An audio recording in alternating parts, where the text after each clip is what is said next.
નમસ્કાર વિદ્યાર્થી મિત્રો, મારી યુટ્યુબ ચેનલ સંજય પટેલમાં આપ સૌનું હાર્દિક સ્વાગત છે।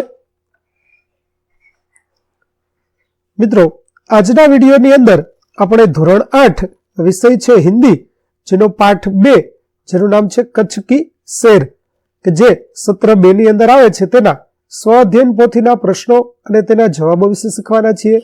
વિદ્યાર્થી મિત્રો, જો તમે મારી ચેનલમાં નવા હોય તો મારી ચેનલને જરૂરથી સબસ્ક્રાઇબ કરો। વિડીયો સારો લાગે તો લાઇક કરો, શેર કરો અને બેલ નોટિફિકેશન ઓન કરો, જેથી મારા આગળના નવા વિડીયો પણ આપને મળતા રહે।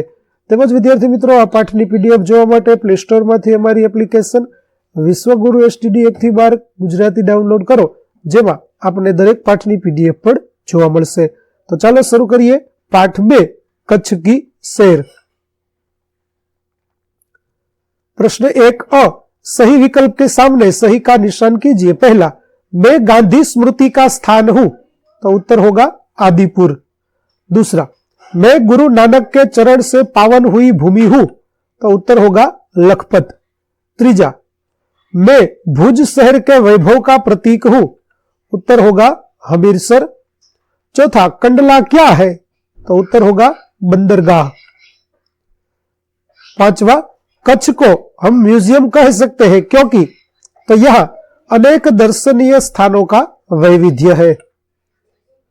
प्रश्न 1 ब, सही विधान के लिए सही का और गलत विधान के लिए गलत का निशान कीजिए। पहला, कच्छ में रेगिस्तान है, सही। दूसरा, धोलावीरा में मोहेंजोदड़ो का प्राचीन स्थल है, सही। तीसरा, कंडला खनिज संपत्ति के लिए प्रसिद्ध है, तो गलत। चौथा, अंजार में जेसल तोरल की समाधि है, तो सही।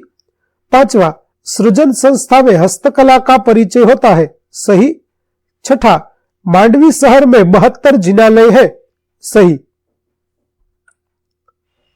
विद्यार्थी मित्रों, आ पाठनी पीडीएफ जोवा माटे प्ले स्टोर में जई अमारी एप्लिकेशन विश्वगुरु STD 1 થી 12 गुजराती डाउनलॉड करी તમારા મોબાઈલમાં ઇન્સ્ટોલ કરો। જે તમે શરૂ કરશો તો તમને આ પ્રકારે જોવા મળશે, જેમાં સ્વઅધ્યયન પોથીની અંદર ધોરણ બતાવશે, ધોરણ પસંદ કરશો એટલે વિષય બતાવશે, વિષય પસંદ કરશો એટલે પાઠનું નામ બતાવશે, જેમાં વિડીયો ઉપર તમે ક્લિક કરશો એટલે વિડીયો જોવા મળશે અને પીડીએફ ઉપર ક્લિક કરશો તો તમને પીડીએફ જોવા મળશે। તો આશા રાખું છું અમારી એપ્લિકેશન આપ સૌને ગમશે। જરૂર ડાઉનલોડ કરજો, જે એકદમ ફ્રી છે। કોઈ પણ પ્રકારના ચાર્જ વગર તમે વિડીયો અને પીડીએફ બંને જોઈ શકશો।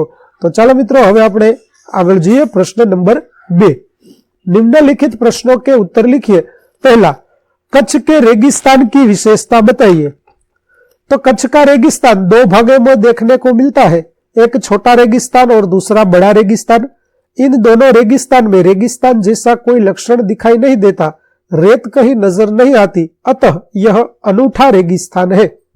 दूसरा, भद्रेश्वर के जैन यात्रा धाम की विशेषता बताइए। तो भद्रेश्वर अति प्राचीन जैन यात्रा धाम है। यह 2500 वर्ष पुराना जिनालय है, जो भूकंप में खंडित हुआ था। उसके पुनः निर्माण का कार्य जोरों से चल रहा है और इसे आधुनिक बनाया गया है। तीसरा, नारायण सरोवर की विशेषता बताइए। तो नारायण सरोवर अति प्राचीन पौराणिक धार्मिक स्थान है। इस स्थान को रामायण काल का माना जाता है। यह मीठे पानी का एक सरोवर भी है। चौथा, कंडला से नखत्राणा तक कौन कौन से धार्मिक स्थल आते हैं। तो कंडला से नखत्राणा के बीच में कई सारे धार्मिक स्थल आते हैं, जैसे कि भद्रेश्वर, 72 जिनालय, कोठारा, सुथरी, डुमरा, नारायण सरोवर, कोटेश्वर महादेव, लखपत, हाजीपीर, माता का मठ जैसे दर्शनीय स्थान आते हैं। पांचवा प्रश्न, कच्छ नहीं देखा तो कुछ नहीं देखा, ऐसा क्यों कहा जाता है। तो कच्छ गुजरात का गौरव है और दुनिया भर के लोगों के लिए किसी भी मौसम में दर्शनीय एवं आकर्षण का केंद्र है। यहाँ पर पौराणिक और अनेक दर्शनीय स्थान की विविधता के कारण कहा जाता है कि कच्छ नहीं देखा तो कुछ नहीं देखा। छठा, मांडवी शहर की विशेषता लिखिए। तो मांडवी अति सुंदर बंदरगाह है, बड़ा प्राचीन नगर है। यह शहर राजा के महल, पवन चक्कियों तथा समुद्र तट के कारण अधिक दर्शनीय बना है। यह VRTI ग्रामीण संस्था है। प्रश्न 3, परिच्छेद को पढ़कर उसके नीचे दिए गए प्रश्नों के उत्तर दीजिए। तो परिच्छेद यहां पर है। चलिए हम प्रश्न के उत्तर देखते हैं। पहला, नीचे दिए गए शब्दों का समानार्थी शब्द परिच्छेद में से ढूंढिए। उपयोग, जिसका अर्थ है इस्तेमाल। ज्ञानी का समानार्थी होगा विद्वान। प्रवीणता का समानार्थी होगा कुशलता। और विख्यात का समानार्थी होगा प्रसिद्ध। दूसरा, निरंतर अभ्यास शब्द का अर्थ स्पष्ट कीजिए। तो निरंतर अभ्यास का अर्थ है किसी कार्य या गतिविधि को लगातार और नियमित रूप से करना।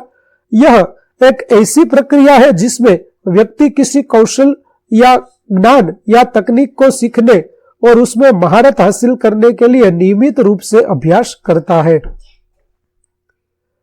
तीसरा प्रश्न, करत करत अभ्यास के जड़मती होत सुजान, रसरी आवत जात ते सिल पर परत निशान। पंक्ति का भावार्थ लिखिए।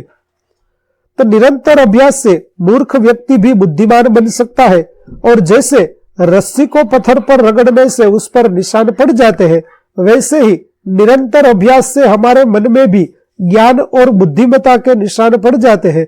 इस पंक्ति में कवि ने निरंतर अभ्यास के महत्व को बताया है और कहा है कि इसके द्वारा कोई भी व्यक्ति अपने ज्ञान और बुद्धिमत्ता को बढ़ा सकता है।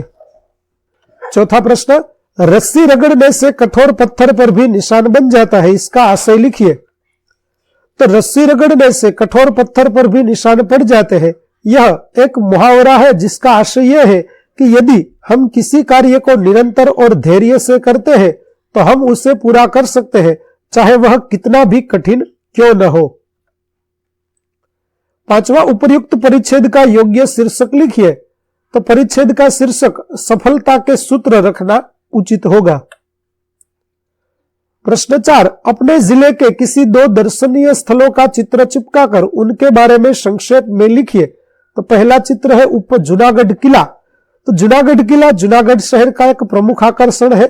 यह किला 15वीं शताब्दी में बनाया गया था और इसका निर्माण राजा महाबत खान ने करवाया था। किले की दीवारें और बुर्ज बहुत ही मजबूत और आकर्षक है। किले के अंदर कई संग्रहालय, मंदिर और अन्य ऐतिहासिक स्थल है जो पर्यटकों के लिए आकर्षक है। दूसरा है गिर नेशनल पार्क, यानी कि गिर वन राष्ट्रीय उद्यान। गिर वन राष्ट्रीय उद्यान जूनागढ़ से लगभग 65 किलोमीटर की दूरी पर स्थित है। यह उद्यान एशियाई शेरों के लिए प्रसिद्ध है और यह उनका एकमात्र आवास है।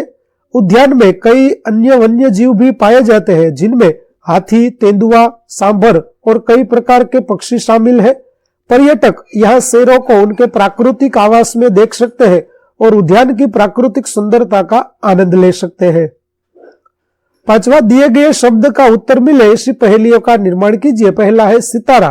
तो पहेली होगी, आकाश में रहता हूं, रात भर चमकता हूं, दिन में छिप जाता हूं, सूर्यास्त होने के बाद फिर निकल आता हूं, चमचम चमचम चमकता हूं, रहता हूं मौन, प्यारे बच्चों बतलाओ मैं हूं कौन। दूसरी पहेली हाथी के ऊपर। तो गणपति जैसा मुंह है मेरा, काया खूब विशाल, सबसे बड़ा जानवर हूं मैं, मस्त है मेरी चाल। तीसरा है चिराग, उसके ऊपर पहेली, मेरे रहने पर अंधेरे की नहीं चल पाती, मेरे 2 साथी है तेल और बाती। चौथा पाठशाला। तो ज्ञान का मंदिर हूं, सरस्वती का घर हूं, आओगे यदि मेरे पास पाओगे विद्या का प्रकाश। प्रश्न 6, पूर्ण कहानी पूर्ण कीजिए। एक गांव था, उस गांव में एक गरीब किसान रहता था। उसके 2 बेटे थे, बड़े का नाम रामू और छोटे का नाम लखन था। रामू को खेल कूद का शौक था, उसे निशानेबाजी में भी बहुत रुचि थी।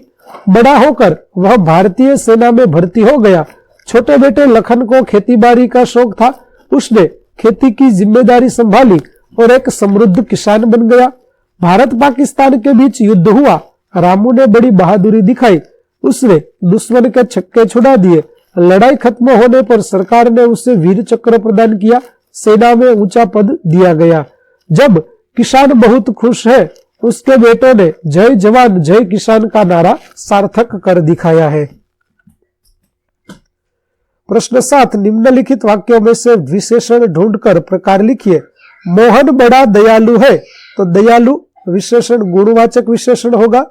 उपवन में उपवन में बरगद का पेड़ बहुत पुराना है, तो पुराना गुणवाचक विशेषण। धैर्यवान व्यक्ति सफलता प्राप्त करते हैं, तो धैर्यवान गुणवाचक विशेषण।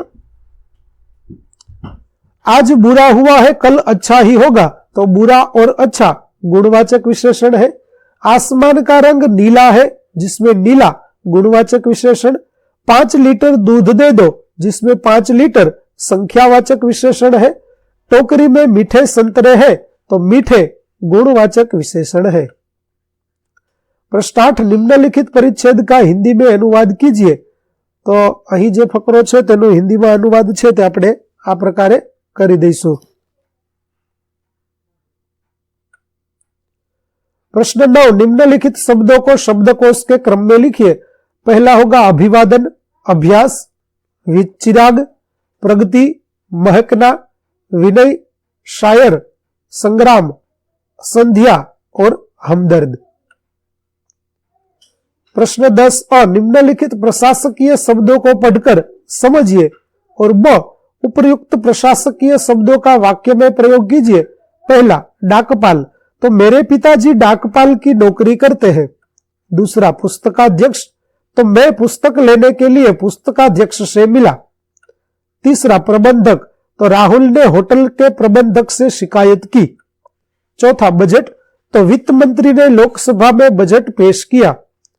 पांचवा, वित्त विभाग, तो मेरे पिताजी कंपनी का वित्त विभाग संभालते हैं। छठा, मंडल, तो यह बस अहमदाबाद मंडल की है। तो विद्यार्थी मित्रों, અહીં આપણો પાઠ 2 કચ્છ की શહેર ના સ્વાધ્યાય અને અભ્યાસ સ્વાધ્યાયન પોથીના પ્રશ્નો છે તે પૂરા થાય છે। આગળના પાઠના સ્વાધ્યાયન પોથીના પ્રશ્નો અને તેના જવાબો મેળવવા માટે મારી ચેનલને જરૂરથી સબસ્ક્રાઇબ કરો। તેમજ પીડીએફ જોવા માટે પ્લે સ્ટોરમાંથી અમારી એપ્લિકેશન વિશ્વગુરુ એસટીડી 1 થી 12 ગુજરાતી ડાઉનલોડ કરો, જેમાં આપને ધોરણ 7 ધોરણ 8 તમામ વિષયના સ્વાધ્યાય પોથી સોલ્યુશનના વિડીયો અને પીડીએફ જોવા મળશે, જે એકદમ ફ્રી છે। કોઈ પણ પ્રકારના ચાર્જ વગર તમે વિડીયો અને પીડીએફ બંને જોઈ શકશો। તો આશા રાખું છું અમારી એપ્લિકેશન આપને ગમશે, જરૂર ડાઉનલોડ કરજો। ફરી મળીશું નવા વિડીયો સાથે, ત્યાં સુધી આવજો।